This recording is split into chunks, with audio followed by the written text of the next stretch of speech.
Hello, good morning, good afternoon, good evening, wherever you are. We have just reached the half of this incredible digital marathon, the World Shopper Conference 2020, with more than 3,500 registrants for more than 30 countries and more than 100 speakers. We are sharing valuable content about the future of automotive and mobility every week since October the 6th. Thank you. Thank you to our sponsors. Thank you to our partners, registrants, and to all my team members. This unprecedented event is only possible thanks to you all. After the first two weekly blogs named New Retail and Consumer Behavior and Leadership, Skills and Talent, we enter now today in Racing for a Cleaner Mobility. At World Shopper, we have been evangelizing car electrification since the brand was born in 2009. We took innovative electric cars to city centers, inviting people to test drive them, like the Renault Twizy in 2011. We drove large distance with 100% electric cars, like a 4,000 kilometers road trip with the Renault Zoe in 2017, the Lisbon-Frankfurt road trip in a Volkswagen e-Golf in 2017, to the 4,000 kilometers electric mission with the Kia Niro and the 2,500 kilometers non-stop road trip in an Audi e-tron in 2019. All these projects included full coverage in social media, explaining how living and traveling with BEVs were becoming increasingly easier. In 2020, World Shopper will present a new generation of these evangelizing projects designed to support electric mobility massification. A cleaner mobility is a no-return road for the auto industry. The planet demands more care, consumers want cleaner cars, better suited to today's mobility needs, and the industry is engaged in an unstoppable race to produce more affordable BEVs with decent ranges and increasing product appeal. Infrastructure's operators are racing for more capillarity and quicker charging times. Investors and entrepreneurs are racing for new business models to create financial sustainability in this new world of a cleaner and more efficient mobility. So, welcome to this third week of the World Shopper Conference 2020, named Racing for a Cleaner Mobility. Let's have a look into the program. And today on stage, we will have first Vincent Cobee. He is Citroën CEO, and he is going to speak about cleaner mobility, how and why. On stage after, we will have a panel hosted by James Carter, and the name of the panel is How Electric Vehicles Can Transform Fleet Operations Today. James Carter, he is mobility futurist, thought leader, and influencer at Vision Mobility. He will be joined by Kirby, co-founder and CEO of Tomorrow's Journey, João Vieira, Strategy and Innovation on Transport, Energy and Environment at Carris, Lukas Neckermann, Strategist and Advisor for the Mobility Revolution at Neckermann Strategic Advisors, and Jane Hoffer, CEO at GoWithFlow. Tendremos sesiones y ahora en español, porque la primera sesión será en español, la primera que voy aquí a mencionar. Las sesiones serán entre las 5:30 y las 6 hora de Portugal, o sea que UTC más 1. Y tenemos la sesión Infraestructuras para la Electromovilidad. Es una organización de Capital Radio con Chimo Ortega, periodista, director del área de motor de Capital Radio, que estará en este panel con Carlos Carmona, Head of Sustainability at ETRA, Javier Martínez, director de movilidad sostenible en EDP España, Arturo Pérez de Lucía, Managing Director at AEDIVE, Vice President at AVERE, the European Association for Electric Mobility. Y también en este panel, Luis Vicente Muñoz, fundador y CEO de la Capital Radio. E também teremos uma sessão em português subordinada ao tema veículos elétricos e híbridos no Brasil. Será que foi desta vez que o mercado acordou? Sérgio Sanchez, ele é Big Data and Research Director na Mega Dealer Network Development e vem-nos apresentar esta sessão, aliás. Vamos ter também uma atividade na exposição entre as 5h30 e as 6, como fazer uso dos dados para aumentar os lucros no negócio dos dados. É uma apresentação da Sandra Sequerra, que é Solutions and Indicator Business Unit Manager na Autorola. So, let us call for Vincent. Okay. Hi, Vincent. How are you?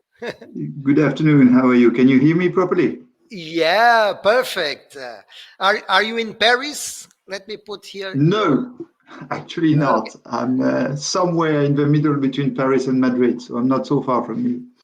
Okay. So this is the conference of innovation of future. This is the conference of Citroën, no? You're the brand of innovation. Yeah, we have this pleasure of being a brand that has been working with innovation for quite some time. So as you can easily imagine, your subject is very keen for us. And we believe we have a role to play on top of that. Okay, so I leave you on the stage. See you in a minute. Thanks very much, Ricardo, and good afternoon or good morning, everyone, depending on where you are. First of all, it's my real pleasure to be talking to you today.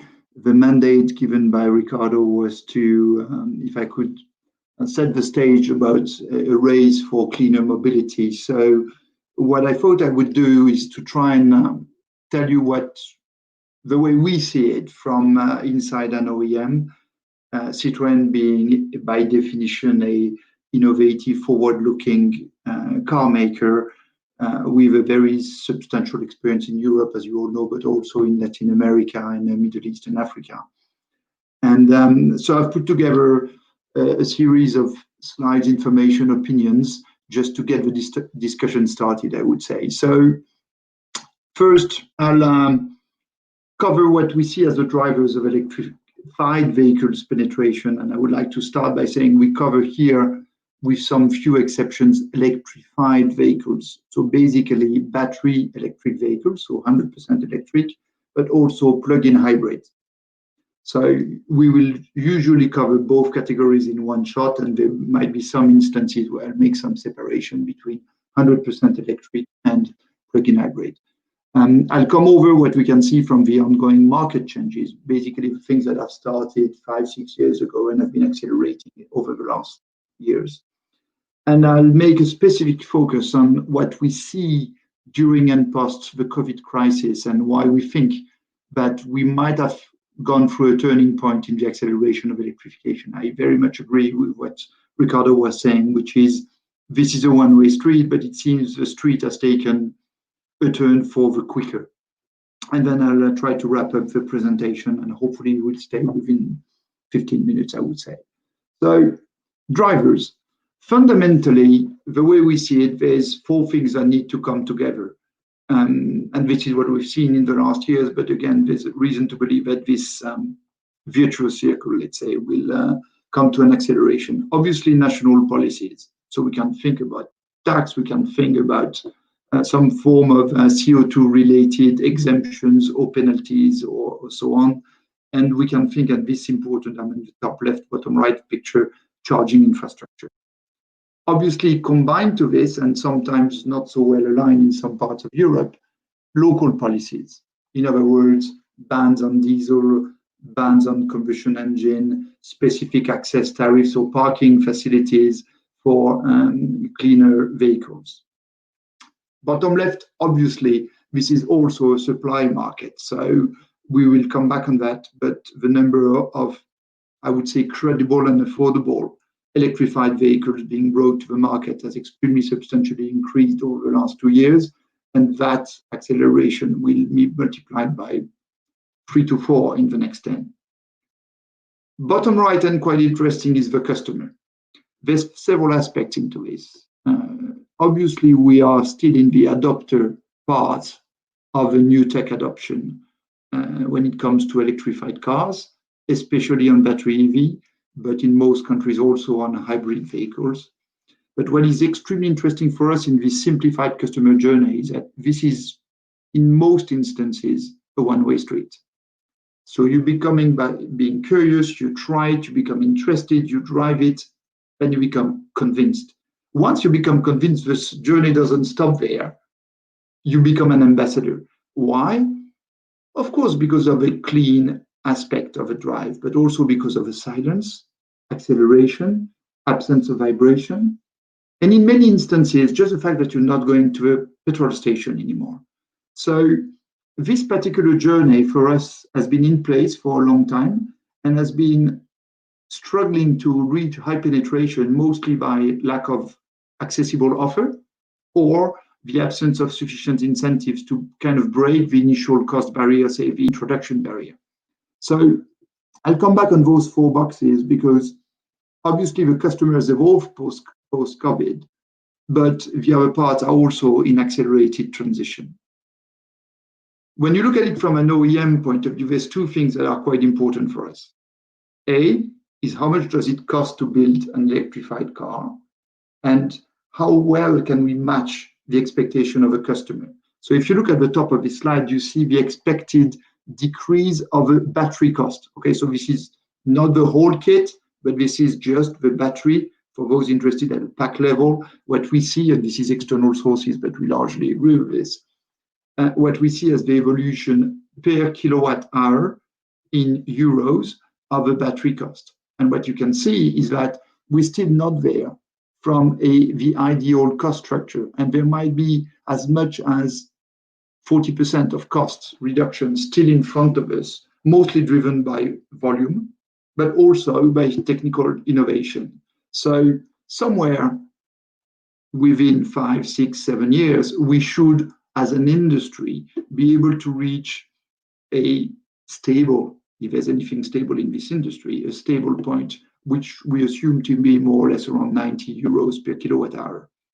This will enable us to provide fully electric cars with, I would say, a decent range at an acceptable price. Today, we're still struggling, and that's where the incentives, the startup incentives, come into play.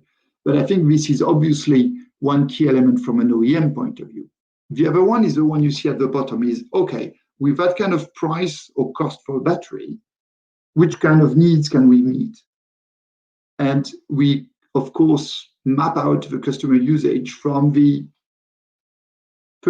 ideal in-city commuter, let's say, to the car dependent or to the traveler. And we're trying to look at not only the distance travel, but the frequency of long distance travel and the speed at which this distance is traveled.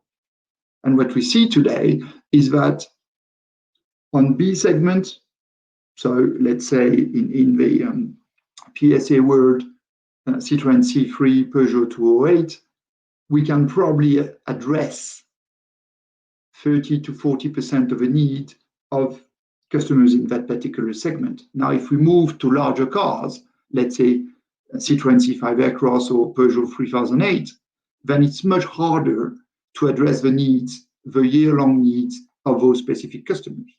So at some point, the battery costs, the size of the batteries, the vehicle price will have to match so that we can address the needs of family or car-dependent customers. Now, the reality is, and this is another aspect of the customer usage, is the car-dependent, even them, use the car on a long trip extremely rarely. And this is just two graphs that describe the actual speed on the left, distance on the right of some key cities in Europe. And what you realize is that average speed is 40, 50 kilometers per hour, and very, very, very few customers will drive more than 150 kilometers in a day. And most of them will never drive more than 100 kilometers in a day, 80, 90% of the time. When you do this, you actually totally battery EV compatible. And the challenge becomes for us, is it worth it investing in the longer autonomy, a bigger battery, more cost for a usage which is only 5% of the time, or for a speed usage, which is, again, maybe 5 weekends per year? But I'm not going to give the answer to that question. I'm just saying this is one of the inputs into the low emission vehicle development. And this is the tipping point, that particular slide between plug-in hybrid and battery EVs. Now, how are the markets evolving? And sorry for those of you based in America, in other continents, this is going to be very European centric, and I apologize for this. But if we look at the market's evolution, don't look at all this, look at the bottom left graph. Bottom left graph is low emission vehicle percentage of new vehicle sold in some markets. What you could see is Norway, which is an exception, I would say, a test pilot or a leader country in Europe, has introduced a number of very proactive policies from 2013 in Europe. And what you see is that today, the percentage of the new vehicles sold, which qualify as low emission vehicle, are coming close to 70% on this graph and to nearly 80% last month in Norway. Sweden has been following. The Netherlands have been there. But with all due respect, you could say those three markets are reasonably small markets. Now, if you look at the 2020 part of that graph, you see that three big players are joining the group, even if at a smaller level, but coming close to 10%. We're talking Germany, UK, and France. At the right, and not disconnected, is the size of a charging infrastructure.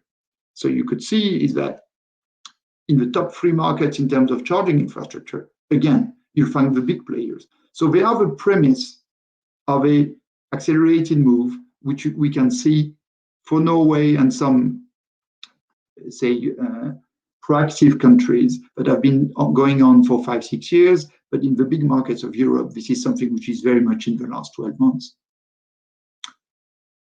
Something that will support this is the CAFE implementation in Europe. I guess most of you know what I'm talking about, so I'm not going to labor through this. But fundamentally, there's been some objectives with penalties from this year in terms of emission reduction at a corporate level, OEM level. And there's a recent potential toughening of those targets by 2030. So those numbers, which are the European targets of -15 and -37.5% versus 2021 level by 25 and 30, are considered to be toughened and brought to -50%. If you do this, and if you're a bit simplistic, it means that more than half of the cars sold by 2030 will have to be full electric or plug-in hybrid to meet this objective. And let's be clear, the penalty, as a reminder at the bottom of my slide, €95 per car sold, total volume of cars sold per gram above your objective. In other words, you sell 4 million cars in Europe, you miss your target by 10 grams, and then you're up for nearly €4 billion of penalties. So the incentive is quite substantial from a OEM point of view. As a consequence, you can see all the OEMs getting ready to launch. And here we've only tracked battery EV vehicles with the ambition of significant volume. So I think this is a global number, but this is not a European specific. But fundamentally, what you can see is that in the next 10 years, the number of cars being introduced as battery EV cars with substantial volume, not niche players, is going to be multiplied by 4. So the environment is favorable to an acceleration. The supply is favorable. The cost should be there. So we have pre-COVID already a quite fertile and ready-to-go environment. When you look at forecast, and this forecast is pre-COVID, of the evolution of both battery EV in blue, plug-in hybrid in green, per key regions in the world, something that need to be seen and understood. China is currently the leader in terms of battery, but generally in terms of low emission vehicle in volume, but is not expected to remain the leader by 2025. Europe is expected to become bigger in volume than China for the simple reason of CAFE obligations. You can see that the US is going to be a substantial, North America generally, sorry, it's going to be a substantial player with a dominance of PHEV because of the speed and the long distance traveled, mostly. But it's going to be a substantial player nonetheless. And Japan and Korea will also be of a similar size in the forecast. Now, what do we expect in terms of evolution, and mostly post-COVID? So I would categorize three key categories of evolution. One, the political inputs. Second, the society's evolution. And third, the customer mindset. And I'll give some examples later on. On the political input, obviously, the European Union Green Deal and the potential severization of the target by 2030 of CO2 from minus 37.5 to minus 50%. Obviously, a change in national and local public policies. We've seen a number of countries giving an accelerated timeline for either the diesel disappearance or the combustion engine disappearance. And also, which is quite to be noted, and I'll come back on that just after, a very substantial number of economic stimulus packages post-crisis. And if you look at the auto dimension of those packages, all of them put the majority of their resources on low emission vehicles. So there will be a recovery of the car market, massively supported by public funds, but the public funds will quasi-exclusively support low emission vehicles. Society evolution. What is key in post-COVID is the increased weight put by citizens on individual mobility. So there will be, and we can see this obviously in the market rebounds right after COVID, there will be a higher emphasis put by each and every citizen on the ability to move freely. And this has driven a very sharp increase in the second-hand car market, but will also support a keener interest or lower decrease, depending on which scenario you had to start with, in the individual new car market. Second dimension from a society, there will be a lot of telework, as I'm doing today. I'm not currently at the office, I'm at home somewhere. But secondary residence will become an increasing point of object of purchase, but also a point of living with a need for some form of mobility. And as I mentioned earlier, battery EVs could be a very interesting solution for a secondary residence. Last, and as we all experience, restrictions on long journeys.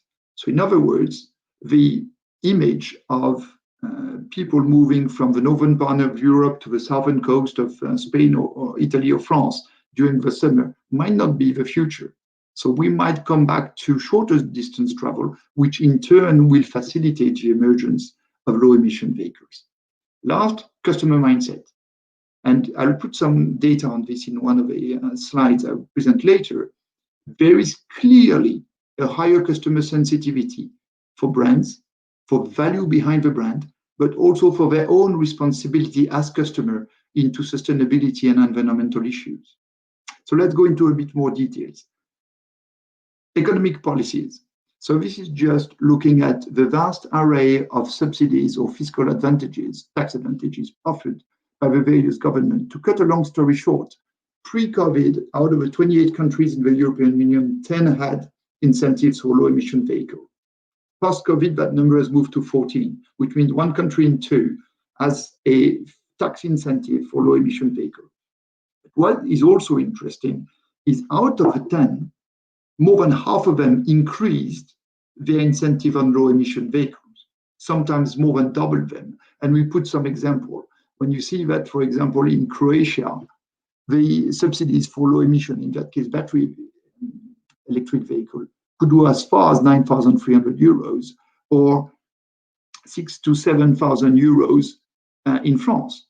Or in Hungary, for taxi, it could be a very substantial of the initial price. So the point I'm trying to make here is COVID has a very indirect impact on low emission vehicle, which is the recovery, the economic packages, trying to combine environmental responsibility and economic sustenance, are focused on low emission vehicles. Second point, we've tried to do something from the other side, which is to look at what customers would try and do, reacting to the COVID. And if you look at the left side, you'll see that fundamentally, we have 4 societal changes. People moving further away from the city. And as I mentioned earlier, if you move to the right side, this could be triggering either a replacement of a car or the acquisition of a new car. And potentially, a battery EV could be the most adapted solution. Running cost is lower, but also you can charge at home. You don't have to go for a petrol station, which might be much further away. Second important dimension, health concerns. Clearly, this will drive for a higher focus on low emission vehicles. Work from home, this one is interesting. Fundamentally, we can assume that more and more people will work from home, commute less often, use their car either to run errands or to do long distance. And in that case, a plug-in hybrid can enable you to be fully electric 90% of your time and have a standard car with no range anxiety the rest of the time. That's why we put this might be favorable to PHEV. And obviously, the broader environmental concern would lead customers to either abandon car ownership or more probably move to something of a cleaner mobility. So the societal changes, which are not driven by government, but more driven by an adaptation to the COVID environment, can have a substantial series of impacts on the low emission vehicle market. That slide shows another way to look at it, which is we conducted some studies on 2 types of people. Mainstream, people who represent the average or the majority of the society, but also prosumers, some kind of thought leaders or people who tend to be ahead of the society changes. If you look at the left, a very kind of positive, good-willing message coming out, which is, I expect the world to be more united and less individualistic than before. Now, you see the flags below, you can see that sentiment particularly strong in the US, in France, in China, in Brazil, in Italy. So in many countries around the world, there is some sense, which might or might not last, to say that the COVID showed us a need to be more united, more humanist, more responsible. Now, if you look in a more specific way, which is consider a better and more sustainable way of living and working, then again, you can see the prosumer on the left versus the consumer, the current consumer on the right in each number, that the prosumers have shifted and are extremely keen on leading the way towards a more sustainable way of living. And the point here is those are massive data gathering. This is not 2 or 3 points. This is a very substantial move we see, which is accelerated, say, through COVID, and shows that a sustainable way of living has taken a move towards becoming a mainstream tendency.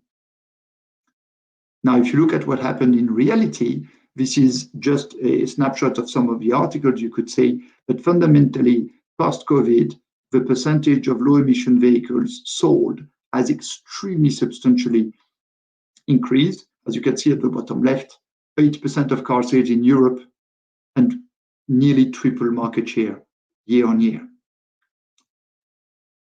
Last, and this is me doing a bit of advertising, you can also see some interesting new solution coming up. And obviously, some of you have been exposed to this idea.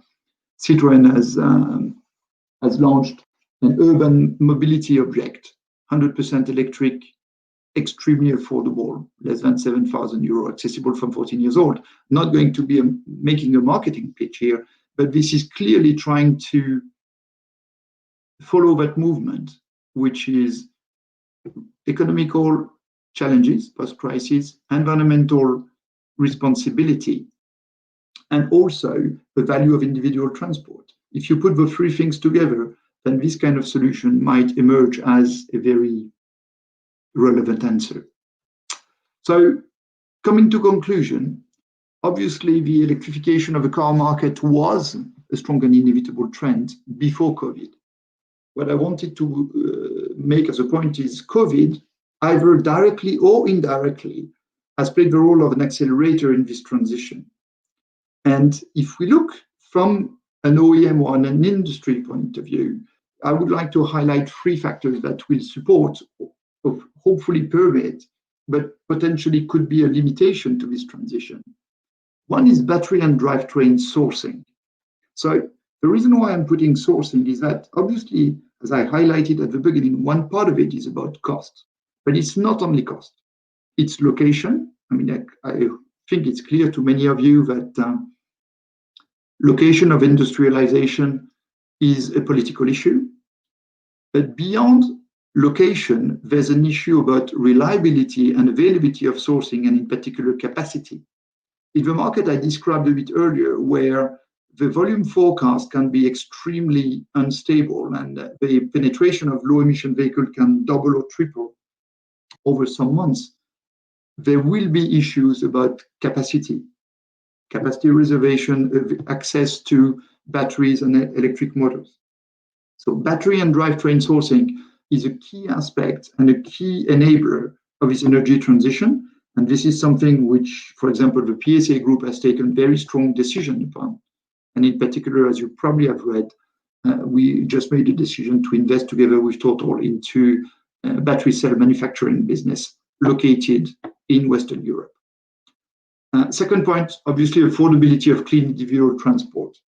Today, if I cut a long story short, the average transaction price of a new car in Europe is somewhere around 25,000 euros. The average transaction price of a battery EV is probably closer to 35 to 40. So we have a substantial gap today, which is more than 10,000 euros between where the market is and where zero emission clean mobility is. And that is a very substantial issue and a challenge. Last, and for me, probably the most difficult to solve issue is the charging infrastructure. So today, there is a bit of a autonomy race, which is, okay, the electric cars were 200 kilometer autonomy, maybe 10 years back.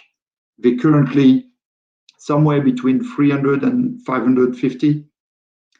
Tomorrow, there's a lot of announcement that the autonomy will move to 500 to 700. This is not cheap.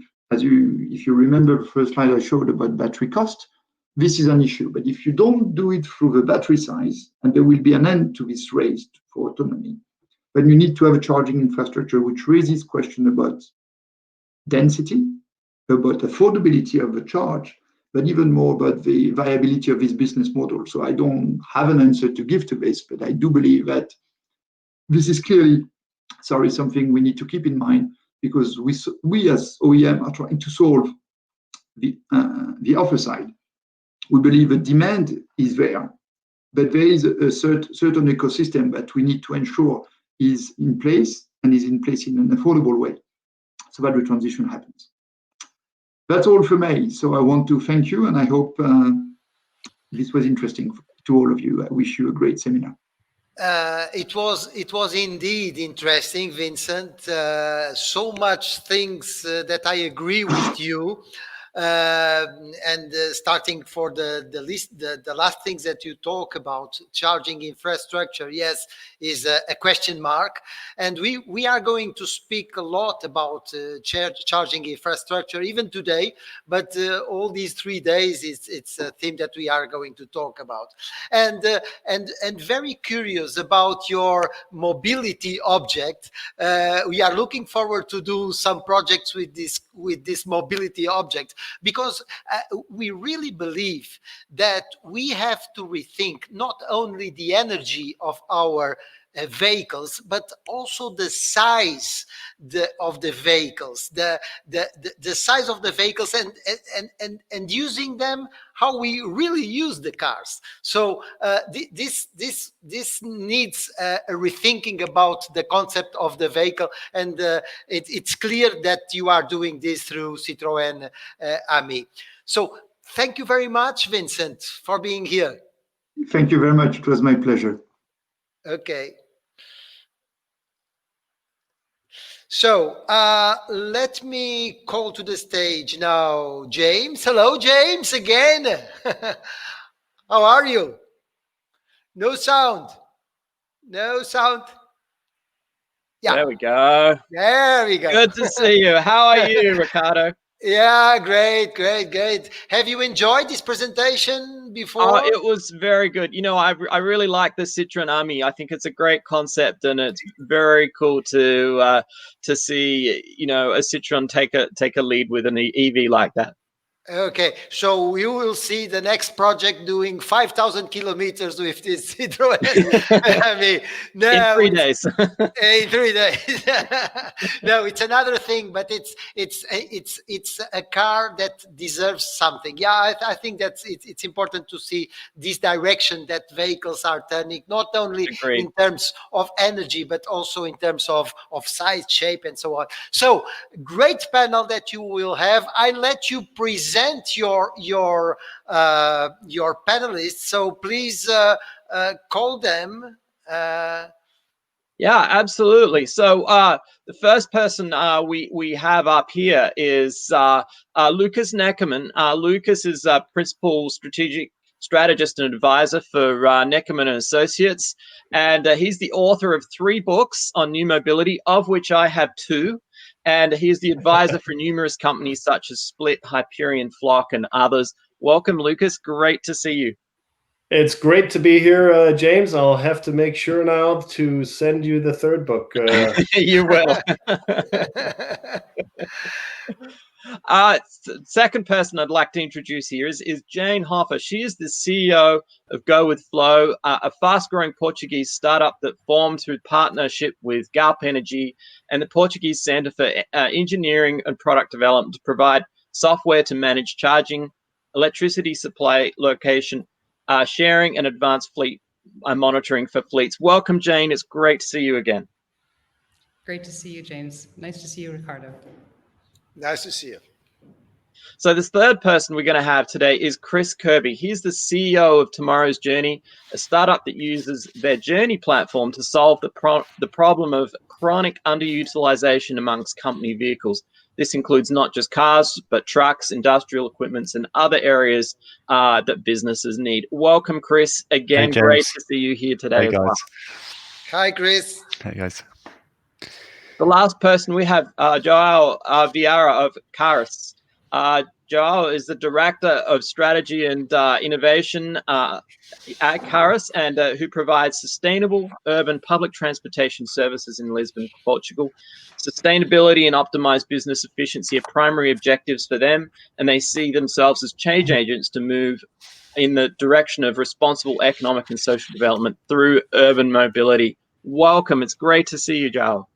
Thank you very much. Hello, it's a pleasure to be here. Thanks very much for inviting us. Hi, João. James has almost said, well, Carris. it's almost that's great. So I leave you all. Great panel, and see you in a minute. Excellent. Well, thank you everyone in the audience for attending today. We have 4 absolutely fantastic people here today to give some expert opinion on electrification with fleets. And firstly, I just wanted to give a format overview. The first thing we're going to do is we're going to hear a short introduction from each of the panelists about what they're doing in new mobility, what they're doing with vehicle electrifications. We're going to have some I'm going to have some panelists questions for each of the panelists, and we're going to have some discussion after that. So firstly, I'd like to welcome Lukas. Tell us a little bit about yourself and Neckermann Strategic Advisors. Sure, pleasure, James. As you know, we're a consultancy. We're based in London. We have clients, everything from startups to larger corporates. They include a leasing company, first-tier supplier. We have a number of startups. We have a law firm. We have a real estate firm in our client books, and all of them are looking at what does this all mean for us? In other words, how does this mobility revolution, which includes electrification, impact our business going forward? And as far as electrification goes, fantastic opportunities presented to each one of those. Absolutely. I totally agree with you, Lukas. Jane, please tell us a bit about yourself and GoWithFlow. Sure. Thanks for having me. So I'm Jane Hoffer, and I'm the CEO of GoWithFlow. We're located here in lovely Portugal, in Lessa de Palmeira. That's my Portuguese. We coexist here at the refinery with Galp Energy, as was mentioned in the intro. We are part of the Galp Energy family. I often joke that GoWithFlow is a 10-year-old startup. In reality, we are 1 year old as GoWithFlow, but the prior 10 years, we were mobility pioneers as part of the SEA organization that you mentioned here in Porto. So our team and our technology have been involved since the beginning of the mobility revolution in Portugal, including public charging infrastructure, fleet electrification, mobility services such as scooter and bike sharing, and energy management for charging station management and charging station networks. So we've seen and done a lot over those 10 years, and we're really, really excited about what the future holds. So our perspective is that mobility, specifically sustainable mobility, when seen as a strategic business driver, can drive substantial business benefits. So businesses that are looking to sustainable mobility as a transformative across their enterprise, from suppliers to employee commuting, to sales and service fleets, to distribution and intercompany location mobility, they can drive down costs, improve efficiency, and ultimately reduce their carbon footprint. We're referring to this discipline at GoWithFlow as sustainable mobility resource management. And it's similar to supply chain management, which is where I started in my career, or enterprise resource planning, ERP, but it's focused on mobility assets. So EVs and smart charging infrastructure are essential to realizing this opportunity. But the greatest asset of all is data. Again, using kind of the supply chain metaphor, understanding mobility demand, balancing the energy and infrastructure capacity, and also being responsive to changes in business conditions are all requirements for resilient mobility. So we really look to work with leading companies to help them answer these types of questions and help them plan for what is the exciting future that we have and the opportunities that they have to actually really not only change the world by reducing their carbon footprint, but really change their financial performance by the implementation of sustainable mobility initiatives. Excellent. Thank you, Jane. Much appreciated. Chris, tell us a little bit about yourself and tomorrow's journey. Yeah, thanks, James. And firstly, thank you for inviting me on this panel. It's a really great group of individuals. I know we met each other a number of times, a number of events, so it's good to be having this conversation. And particularly exciting for me because I guess I'm a fleet guy. My background, I started nearly 20 years ago in a Ford dealership in their fleet department, and things have changed quite a bit since then. My career has gone significantly downhill because now I run a startup for less money and significantly more hours every day. But yeah, it's really been interesting kind of seeing that kind of change through my time within OEMs, then working for OEMs, and now working in the startup scene. Tomorrow's journey as a business, we're a software company. Our business is about trying to make mobility models work better, primarily by focusing on a better utilization of the physical asset themselves, and whether that be a car, van, truck, scooter, bike, or a combination of all of those. So yeah, again, really electrification we see as a key part of that, and I know we're probably going to touch on sharing and things later on, which is great. So yeah, exciting discussion to come. I'm looking forward to it. Excellent. Thank you, Chris. Much appreciated. João, again, welcome. Tell us a bit about yourself and Carris. I know you've got such an interesting background, so really love to hear about it. So hello, first of all, thanks. It's really a pleasure to be here today, and to be here as a bit of an outsider. That's how I feel, as Carris is a collective transport operator, is a customer of OEMs in the end of the day, because we tend to buy buses and trams. So it's really fantastic to be here. So I'm responsible for innovation and strategy at Carris. So basically within the company, I coordinate projects in which we are exploring future technologies, in which we are testing new business models and new services and products.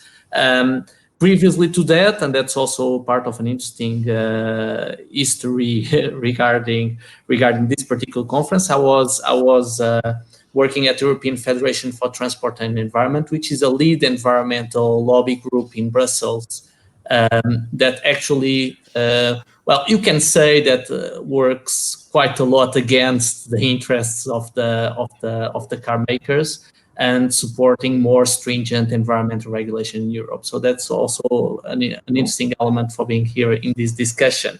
Regarding Carris, well, as I said, we are a public transport operator, and one element that makes it interesting for us is that we've been operating electric vehicles for more than, or for close to 150 years. So we have some experience in the sector.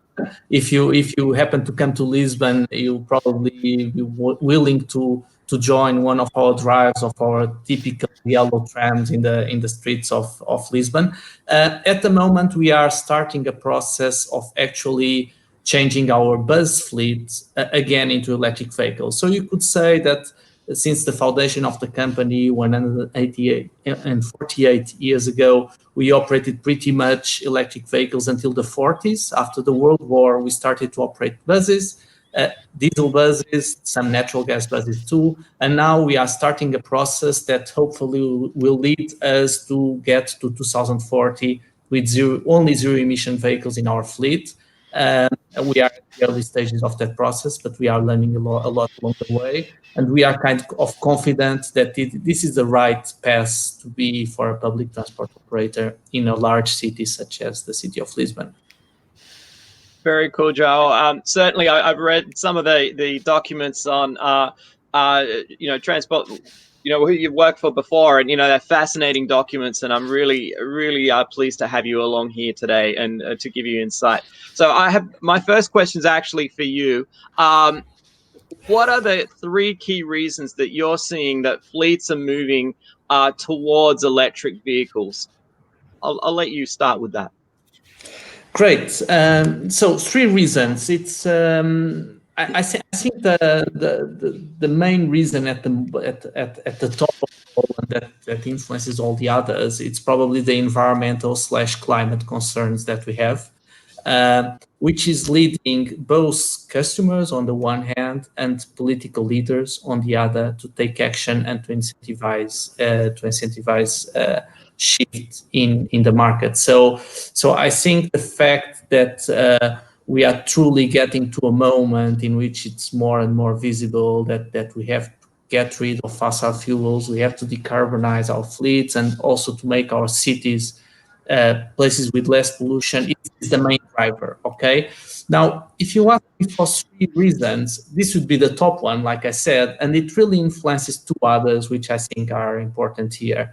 One of them is, it's political leadership from mayors, from business leaders, which also have a very important role here, but also from national and international organizations like the central governments, or even in case of Europe, the European organizations, in case of the US, the federal organizations.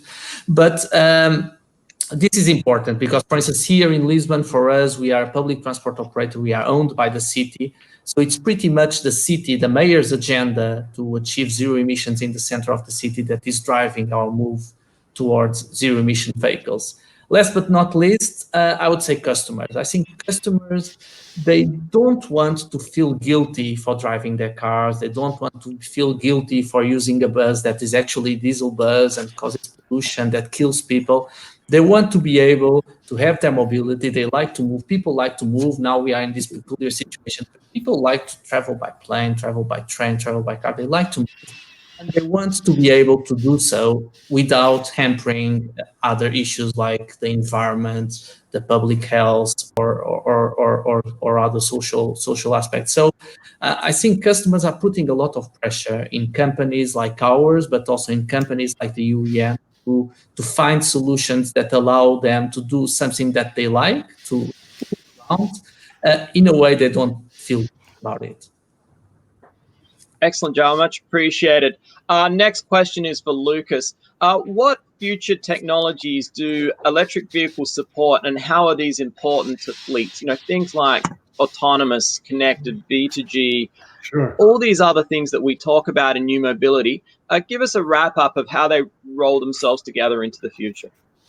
Sure. Well, all of these technologies, all of these things that for the last 5 years we've collectively called CASE, they kind of self-reinforce each other.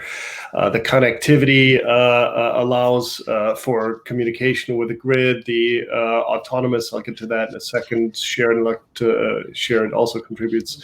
But the two things I would focus on are the speed of charging. And that is both on the charger side as well as on the battery side. We are getting to the point where you can fill 80% of the vehicle in 20, 25, 30 minutes.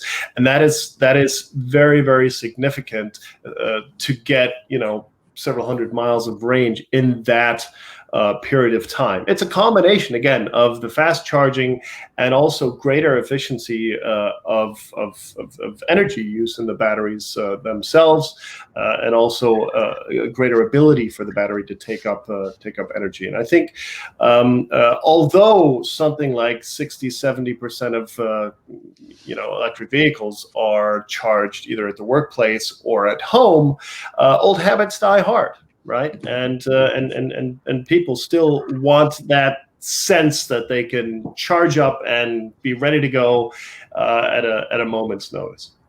The second thing I'll point out is vehicle to grid. Vehicle to grid for me is super interesting, not because of the technology in itself, which is pretty cool, yes, but because at least here in Europe, it's getting the energy companies involved in this whole picture. We have a number of energy companies here in the UK who have EV sales arms, which means that all of a sudden you have all kinds of industries and companies coalescing to sell and to push electric mobility, and that becomes interesting for the retail consumer, but it's also interesting in particular for the fleet consumer as well.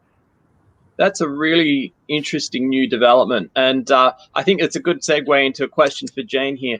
Energy management is becoming, really key for fleets. What are the key ways that you can see this being achieved? Obviously, GoWithFlow is right in our wheelhouse here. Love to hear your thoughts on this. Sure. So I think it might sound fundamental, but the first thing that an organization needs to do is to plan. We've seen situations where there's been ad hoc deployments of I need to put in a charging station because my executive drives a Tesla, and then maybe we have some other fleet elements using that infrastructure, and we've been asked to come in and really help on those current needs. But when there's no strategy for how you're going to grow and expand within the physical requirements of the facility, or how to deal with unknown, it really creates problems. And I was recently talking to a friend of mine in the US from Black & Veatch who was saying the same things happening in the US, is that because there are fits and starts of how energy infrastructure is being put in and the management of it, it creates problems down the road. So we first say you need a mobility plan. You need to look further than just the next period of time. You need to look out to look at how your business fundamentally will evolve, and you need to deploy incrementally based on current needs, but do it in a way that's part of a longer term roadmap. So planning, and maybe again that comes from my planning background, but that's a first step. There's an example that I think is really good in this area, where there's a company we're working with that's looking at a new headquarters build out that's 2+ years down the road. But they're doing this planning now. Their mobility needs, think about EVs. What's the charging infrastructure I need? What is the energy management that I'm going to need? Is this facility as part of an urban center? Is it near is it part of your manufacturing facility where the needs for energy are very great and you need to do energy balancing or load balancing? So all of these things go together, need to be looked at as one. The second factor is a little bit more nitty gritty. So coming down from you need to do a better job of planning, it comes down to really when you look at deploying the actual charging stations and the charging station management technology and software, we often find that, again, a more parochial or a more local view is being taken instead of a network view. So you really need to think about not just today or tomorrow, you need to think down the road and look at how you're going to manage this network of chargers across within a location, across multiple locations. And you need to view those energy needs in that growing way. So I go back to data. You need data. You need to be able to have a system that can get the data that you need and create it at a granular level, but at an aggregate view, so that you can observe and identify problems ahead of time, to deploy algorithms to address demand and capacity constraints, and ultimately have a resilient, high availability charging infrastructure. So it's definitely about the actual charging stations that you choose and about the energy management software that you use to control them. But it's also really about how do you plan and react as your business needs change. Excellent, Jane. Thank you very much. We're going to jump over to Chris now. Chris, sharing is becoming very, very important in today's mobility world, both at B2B level and B2C level. How do you see electrification playing a really key part of this sharing world from your side?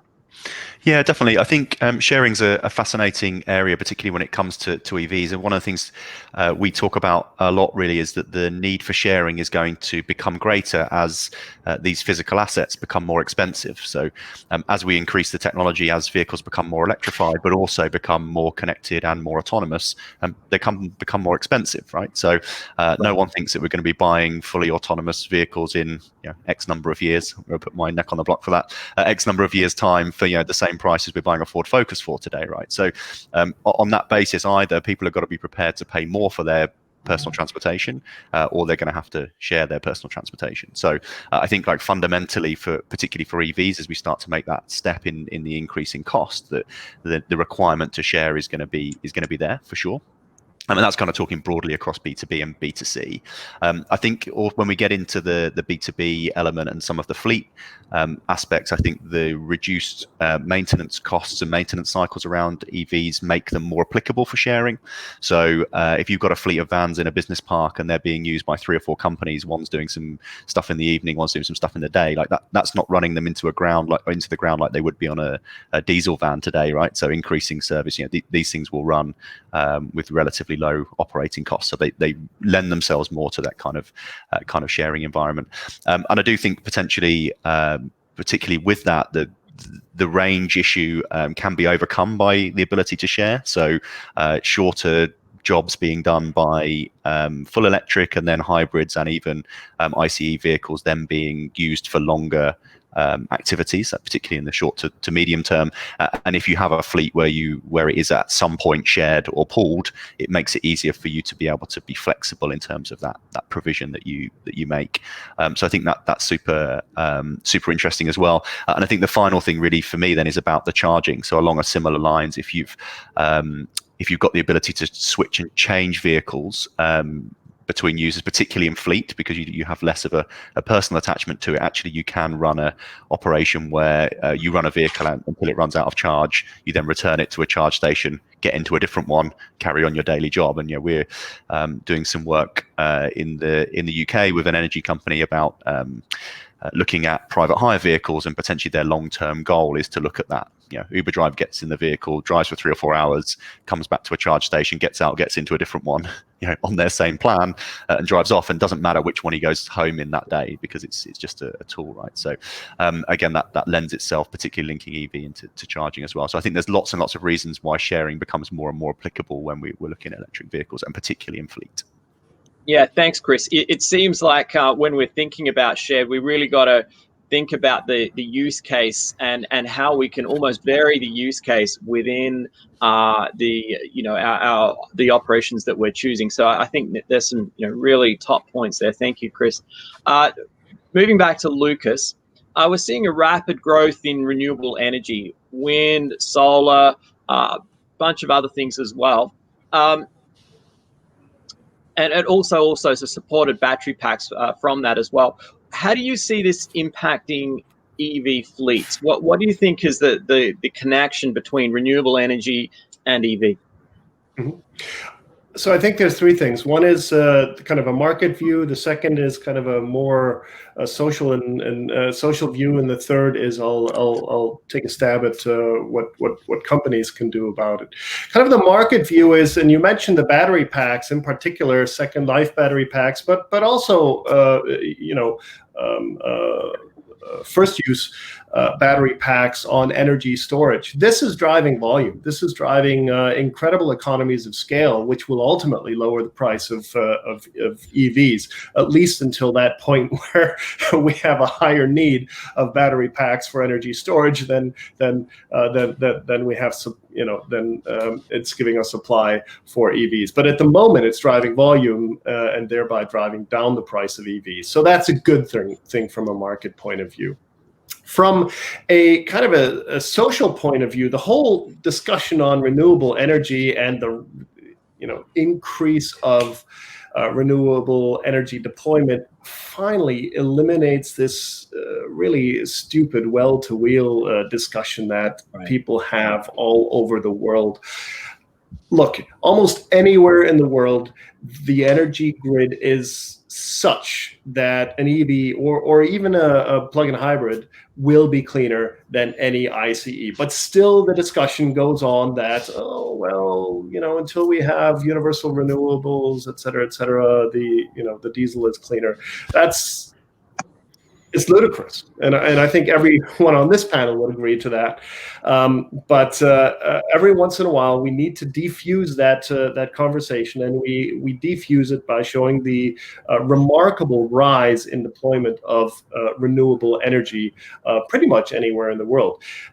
Finally, renewable energy is right now the cheapest source of energy, or the cheapest way to generate energy anywhere. Solar and wind are cheaper than any other energy generation, and it's also interesting not just from kind of a grid point of view, but it becomes interesting for larger corporates to deploy solar, because in combination with energy storage, they can then become basically self-sufficient from an energy point of view, in particular for their EV fleets. And that must be a fantastic economic incentive for them as well. Yeah, agreed. I know when we got our electric vehicle, we dropped our CO2 emissions for our car that we drove by 90%, just because the grid is quite green here. So even on other grids that don't have quite the same impressiveness in terms of cleanliness, it's still, as you said, Lukas, really drives down the CO2 emissions, and that's really great for everyone. João, we've been hearing some really big cost down numbers from some fleets who are adopting EVs, both on especially on the OPEX side. What are you seeing from your side, and how are these calculating out on a TCO basis? What's the economic advantage here to go towards EV? So for us, it's maybe a bit early to say, because we started our operation of electric buses in March 2020. So we don't still have a very clear idea on issues such as maintenance costs, for instance. What is very, very, very straightforward is that the energy costs are lower, of course, even if you don't use renewable energy to produce your own energy, but that's actually something we are looking into. We are currently planning to deploy some photovoltaics in our own stations to allow us to produce our own energy. And so coming back to what Lukas was just saying, that's something that inspires us, even if we will not manage to produce all our energy, but it's quite inspiring to be able to do it. But as I said, in terms of the total cost of ownership, it's maybe a bit early to say for us. In any case, just to give you an idea, of course, with electric vehicles, you have a biggest capex, so you have a higher investment on the acquisition of the vehicle.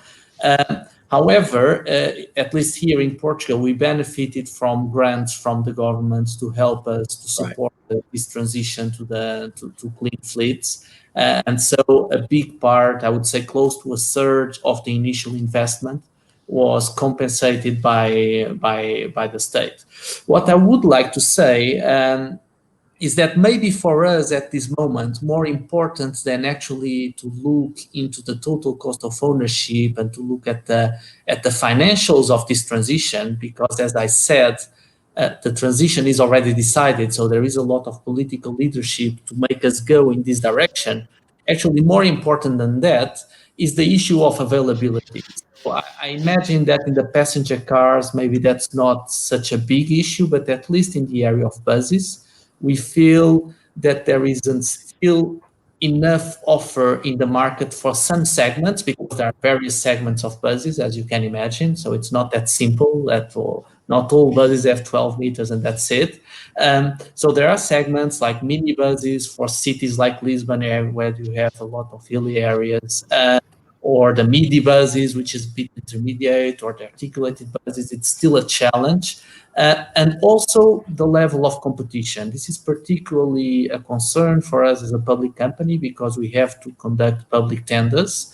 And so we are used to launch a tender to buy 10, 15, 30 buses and have like 2, 3, 4, 5 candidates. And we feel that at least in the area of electric buses, there are some segments in which you have supply, but with only 1 or 2 operators, which is not totally comfortable for us to go very much further down the road. So summing up, I think the issue of TCO is super important, but I think it's moving in the right direction. So with some government support, with the lowering capex, I think that over time it will get better than diesel vehicle equivalents. If not in some cities, if you look indeed to articles, you see that in some cities it's apparently already breaking even.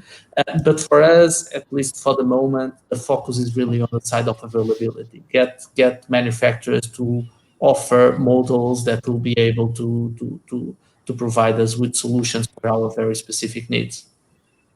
Yeah, thanks, Joe. I think there's still some gaps in many segments between what is out there in terms of EVs, and certainly I hear it from people today who say in North America here want to buy a pickup truck. Well, there's nothing available yet. There might be in a couple years time, but not now. And certainly buses and other areas, there are still some gaps. Next question. This is for Jane. Charging infrastructure has been held up as a key barrier towards EV adoption, and Lukas did allude to that earlier. What are the ways that this can be overcome, both at a depot side for fleets and also on the road and public side infrastructure as well? Well, I think I might be a little controversial on this and say that I'm not sure that the charging infrastructure is a key barrier as much in fleets as it is for consumers. Right. So we have the control within organizations, within companies that are deploying infrastructure to control and put the charging infrastructure in place. So the barrier is one of deciding the capital expenditure, et cetera, to do that, and the justification and how one might share that infrastructure. And it does depend upon the use cases really as well of the fleet. So we talked about use cases a little bit earlier. So fleets come in a variety of flavors, even within an enterprise, right? So there's the employee fleet, or there's the service fleet, distribution, logistics, etc. So many, at least what we see, is that many companies find the autonomy of the service fleet to be satisfied with depot charging. And of course, they come and go. They start in the depot and then they come back to the depot that day. So the challenge is more on planning for when the fleet is returning and balancing the charging station availability and the energy load and so on. In the case of long haul when you refer to like over the road, long haul is still a developing area on EV infrastructure, and whether or not EVs will be the choice for long haul, will they be hydrogen powered, et cetera. So that's still really an open question and developing. But what's really interesting is the aspect of employee fleets. So the fleet that comes as a perk for a salesperson or an executive, et cetera, there's here in Europe is the US, there's many, many more vehicles in that fleet than there are in the US. And we're finding that many, we get questions that say, well, I can't electrify my employee fleet because they go home at night, and charging at home, we haven't yet figured this piece out, whether they're in a residential, in a single family home, or in a condominium or an apartment. That creates sets of issues. And handling the transactions, how will it be paid for? Was it paid for the employee, paid by the company, et cetera? How is that whole?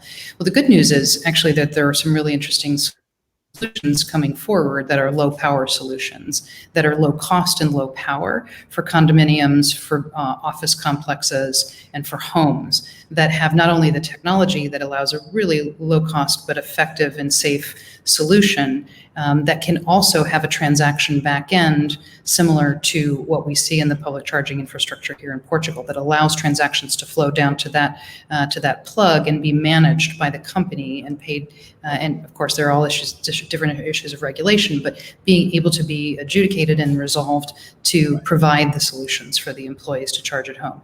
Now, employees that live in apartments that don't have parking and have street parking, have to find street parking, then that does create a challenge for that particular vehicle in the fleet. But the percentages are pretty interesting when you look at them. So I think that there are bright spots in the charging infrastructure, and I think focusing on the fact that we can enterprises and companies can control this. I believe that we will see shared infrastructure, especially in the U.S. when we start to look at geographies investing together in infrastructure to solve those problems. So I'm actually an optimist when it comes here, and I believe that we have some solutions already at our hands.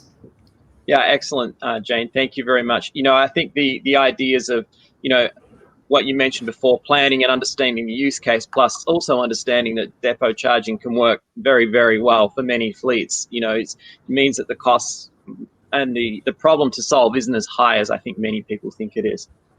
So we've got the last question here. This is for Chris. What are fleet drivers saying to you about the EV driving experience? Tell us a little bit about that. Yeah, definitely. It's a fascinating thing, really. I think certainly we've probably all witnessed the change in mindset for drivers around EVs in the last couple of years, like definitely the last 12 months. And I think that definitely is happening for fleet operators as well as in the B2C market. So I've definitely spoken to a few companies who run taxi fleets who have had trials of EV vehicles, and the same even with some of the van operators as well, and generally almost completely the feedback is that they're much better to drive, they're much more comfortable, all of those good things, which I think us in the industry probably know, but it's good that the drivers are kind of starting to see that. I think overall the feedback is really positive. I do think particularly for kind of the car drivers, the perk drivers, I guess, as we call them, and Jane kind of mentioned, it's really a European thing and particularly a UK thing of having perk vehicles. We're kind of seeing more almost like the return of the company car in the UK because of EVs, because of the way the taxation works. When I started in that Ford dealer, however long ago that was, the taxation rules slightly changed, became focused on CO2 emissions, and over time it's become worse and worse for people to have a company car. And now effectively an EV is free from a tax point of view. It becomes a really strong perk for company car drivers, and people are opting back into schemes. So I think that's really interesting. I think the challenge does come particularly for the sales rep type individual about range still and charging. Typically people could be doing 200 miles a day plus of motorway driving, even just a few times a month, which makes EVs a bit of a challenge. But I think that's kind of only in a limited area, and definitely have had some feedback from some drivers about that who have still, the motorway range of EVs is less than the kind of publicized range, and then if you're doing a lot of traveling up and down motorways, it does become more difficult. But I think kind of other than that, which is a relatively niche thing but does affect kind of a portion of fleet, I think broadly the feedback definitely we're seeing for both kind of the private user within a fleet and also the kind of needs driver is overwhelmingly positive, which I think is good. Awesome. James, if I can weigh in on that, I had some feedback from one fleet manager who was here in the UK, one of the first to have a very, very significant fleet, over 150 vehicles in a service fleet, and he told me two things. The drivers who had been allocated electric vehicles were coming back, and they were much more relaxed. He said it's hard to pinpoint, but they were happier. So I don't know if you can quantify that, but I'm sure there's a clever HR person somewhere who can quantify that and put that into some sort of a benefit. The other thing he said is that on the whole, the EV subfleet that he had was having less damage in the sense of wing mirrors and occasional scratches and things like that. And he attributed that to the EV drivers simply liking, i.e. respecting the vehicle more. Anyone who's allocated a service vehicle, stuff happens in the course of a day, and perhaps less stuff happens to an EV when you enjoy the drive. Mm-hmm. In other words, they're caring for their car more because they like it. In a nutshell. Exactly. Yeah. Anyone else got some comments on that fleet driver experience for EVs that you've seen? I was going to say we've heard similar stories that the actual care and the care taken of those vehicles results in less damage, and that actually that contributes considerably to the cost of ownership because there's less repair. Isn't that interesting? João? Yeah, what I was just going to say is a different perspective is that of passengers. And so we have been operating the service only for 6 months or so and been quite a peculiar period. But in any case, the feedback we have from the bus passengers is that the passengers really like the electric vehicles because they are quieter, because they see them as more comfortable.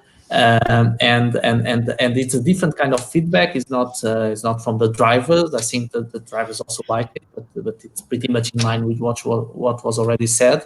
But I feel that customers, the passengers, they really like the new electric buses. Very cool. Very cool. Now, right now, we're going to open up the floor to everyone. So if you've got a question for someone else in the panel, raise your hand. That way, I'll know that you want to ask a question, and you can ask it to another panelist.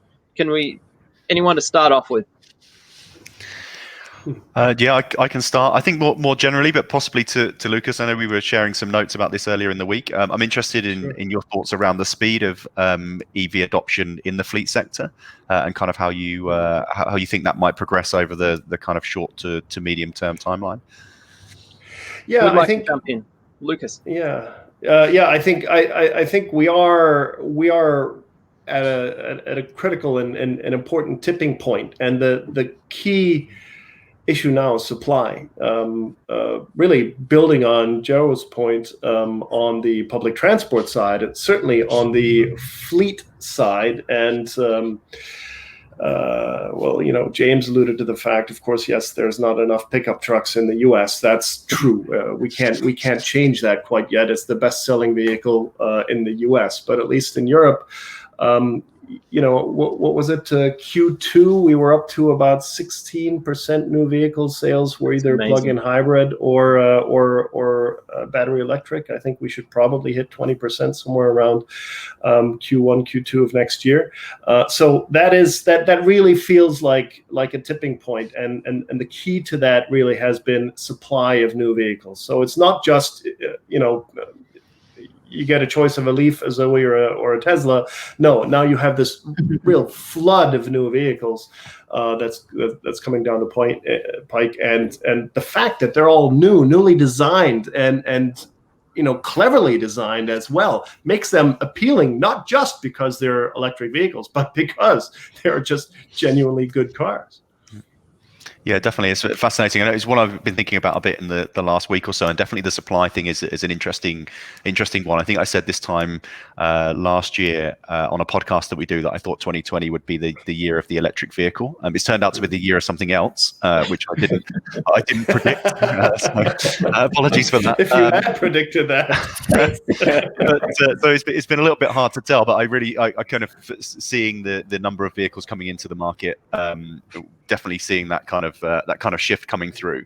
I still think it's interesting. One of the barometers that I use in the UK of what's selling well and what isn't is kind of the leasing market, the kind of personal leasing market, and where the deals are. And still the cheapest vehicle to lease in the UK is a Renault Zoe, which suggests there's probably a slight oversupply of them, which is interesting. I was surprised to see that. I think on the fleet side, one of the things that I found interesting, just even in the last week, we've been doing some work with the second largest fleet operator in the UK. They run 24,000 vans here in the UK, and we've been doing some installation work on remote access technology within their one of their 60 workshops.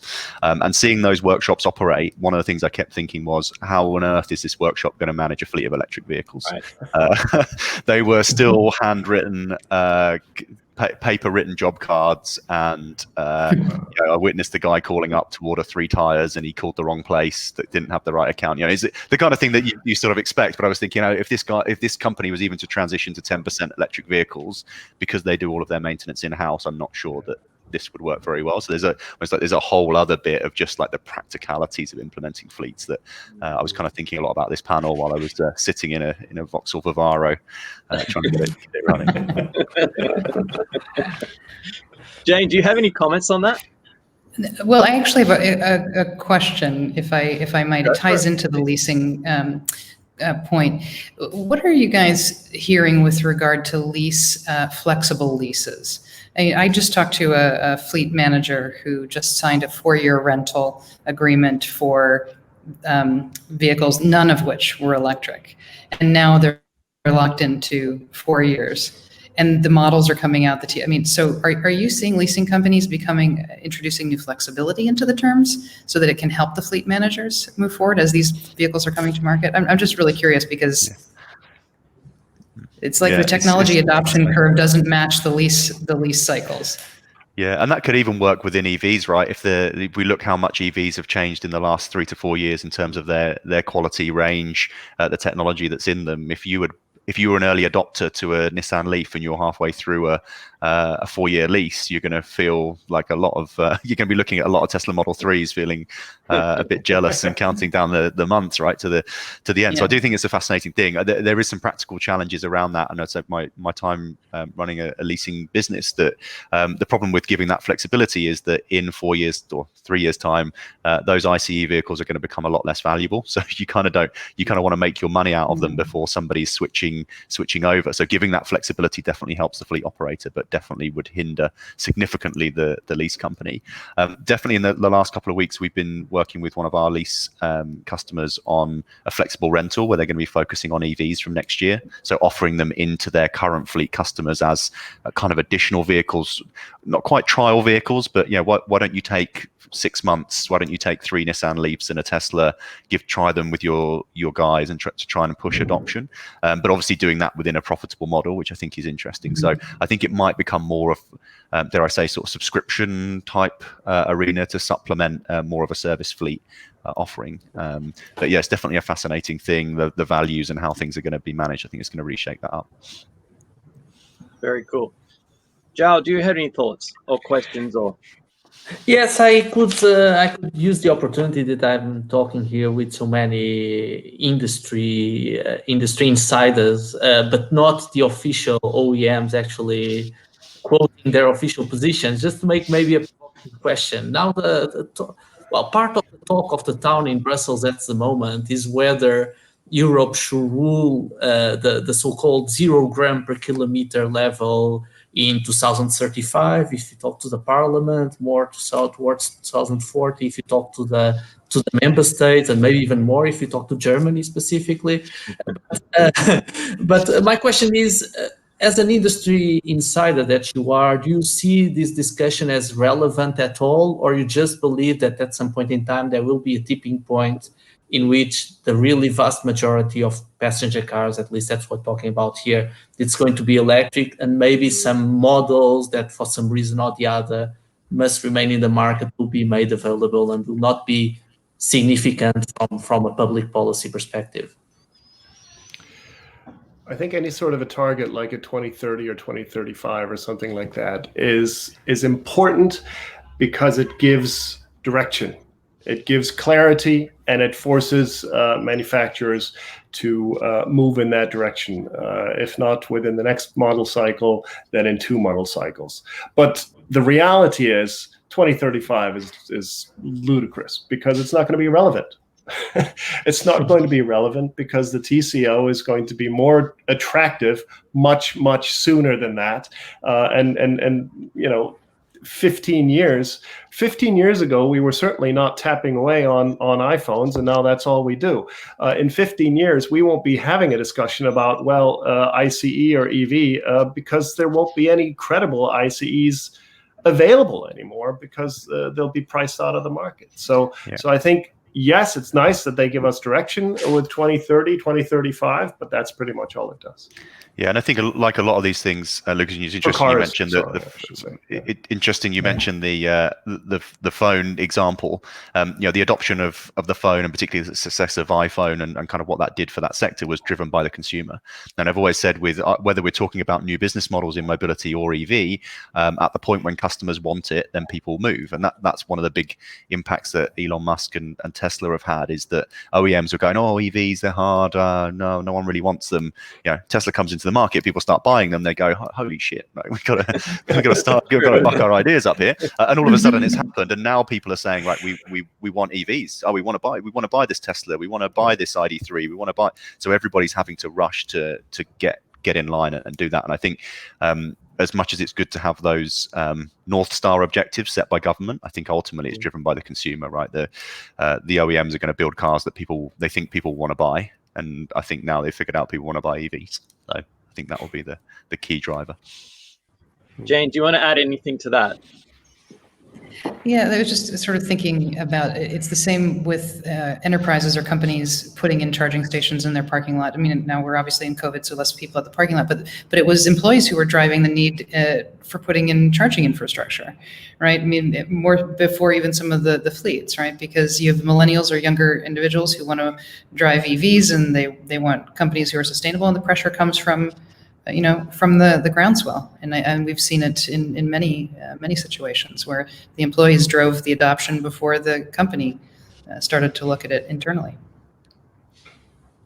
Yeah, that's interesting. I think that'll continue to be the case as we move forward, as people want to drive an EV, and they'll go, I need it at work. And that's one of the things that I hear from my friends over here. A friend yesterday said to me, at my wife's work, there's an EV charging station, and it makes sense for us to go in that direction. So it's a bit of a push and a pull from both sides as one gets offered and the other adopts. So I think that's really important. Anyone else got a question that they would like to follow up?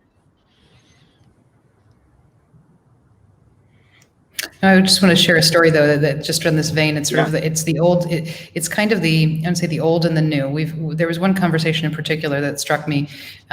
We were talking, we often bring, because our technology is goes transversal across energy, fleet, HR, et cetera, because it's mobility driven. And we had a group in that one was a fleet manager who had been in the organization for 20 plus years, and a sustainability manager who was fresh out of the master's degree and wanting to do great things for sustainability in the organization. And the question was, should we put more charging infrastructure in place? And the fleet manager said, well, none of our employees drive EVs. We shouldn't put any more infrastructure into the parking lot. And the sustainability person said, maybe if we put some more charging stations in, more people would adopt EVs. And the classic chicken and egg. Yeah.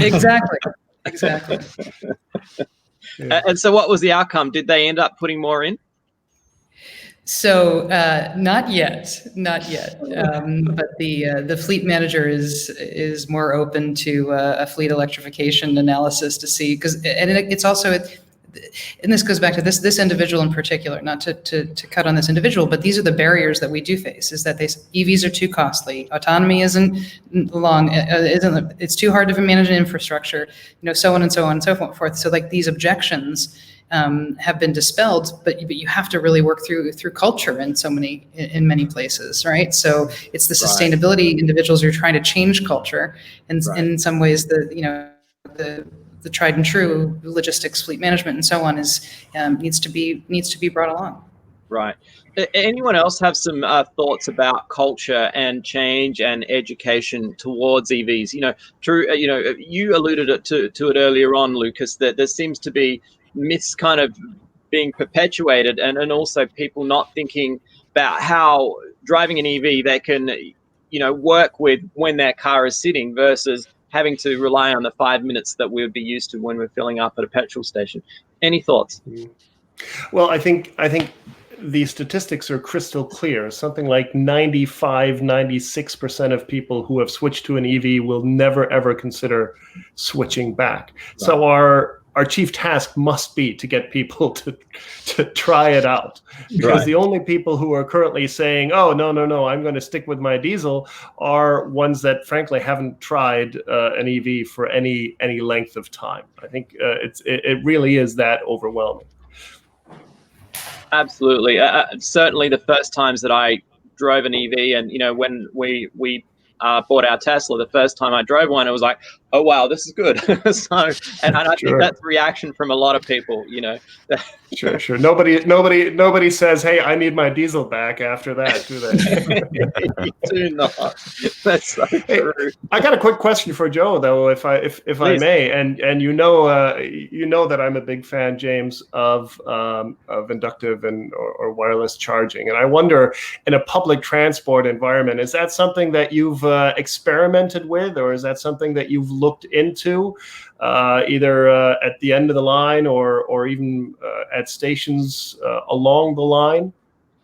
No, not yet. So in our case, we are using kind of a simple, the more simple approach in which we do depot charging by night at our depot. So that's the more simple way of putting things. So the buses, they sleep at night when people are also asleep, and they charge themselves, and then on the other morning they are ready to go to service. I know that some operators are testing different approaches. For instance, the so-called opportunity charging, in which the terminal station also you'd have a really big kick with high energy quantities to charge a battery. And in those cases, there are some trials with inductive charging. I believe that one big operator is working on that. So one big OEM, actually coming from the rail sector, they are working a lot on inductive. So I think it's an area with a big potential. There are some pilots going on, and I think it's going quite well. But at the moment ourselves, we are not yet testing that specific operational model of opportunity charging. Super, thank you. Great. Well, thank you very much. Ricardo, I just want to say thank you very much to our panelists here. Lukas, always wonderful to see you again. And I don't know how many panels we've done together, but it's been a few. Quite a few. Always a pleasure, James. Always a pleasure. Good to see you as well, Ricardo, and everyone else on the panel, Chris, Joe, and Jane as well. Jane, as always, thank you very much. It's great to see you again. Do you have something that you'd like to close with, just to let people know? I think just first of all, thanks again for the opportunity to be here. As a startup, it's always great to get exposure to the great work that we do and give exposure to it. So, and a plug for a technology startup in the transportation space, sustainable mobility here in Portugal. We're going to the US too, and Canada, and that place Canada soon. Thank you, Jane. Chris, another startup. Great to have you here again as well. Yeah, great. Yeah, thank you, guys. It's been a really, really interesting panel. I feel like we could have carried on talking about that for another 3 or 4 hours quite easily. So maybe we'll get the chance again another time. That'd be great. That's true. Absolutely. We'll do it again soon. João, it's great to meet you. Really good to hear your insights today. Thank you very much. Thanks, Jane. Yeah, thanks to all of the other panel members. I learned a lot today. As I said, I come more from the sector of public collective transport. Today we had a bit more into the individual transport segment, but it's been a pleasure, and I did learn a lot. And like Chris just said, we could be discussing these issues for another 2 or 3 hours. That's true. Great. Great panel with diversity, with different thinking, great panelists, and we at World Shopper really think that fleet can be the driver of the massification of electrification. Namely, in certain markets like US, it's very important fleet activity regarding electrification. So I remember, like Lukas said, fleet drivers like EVs. Yeah, everybody is in love with EVs. And thank you very much to James, Lucas, João, Chris, Jane. Thank you very much. This was precisely what we wanted from this panel. Thank you for the great panel. No problem. Great. Thank you again. Thanks. Thank you. Ciao. Sure.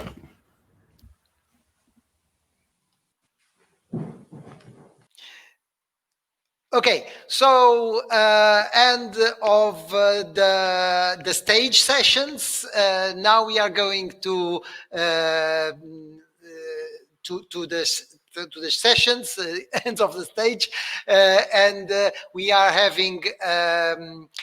Vamos a tener una sesión en español, Infraestructuras para la Electromovilidad, que es una organización de Capital Radio con Chimo Ortega, Arturo Pérez de Lucía, Carlos Carmona, Javier Martínez e Luís Vicente Munhoz. E também vamos ter uma sessão em português, veículos elétricos e híbridos no Brasil, o mercado acordou, com o Sérgio Sanches da Mega Dealer. Por favor, vão para a área das sessões e nós encontramos amanhã. See you tomorrow!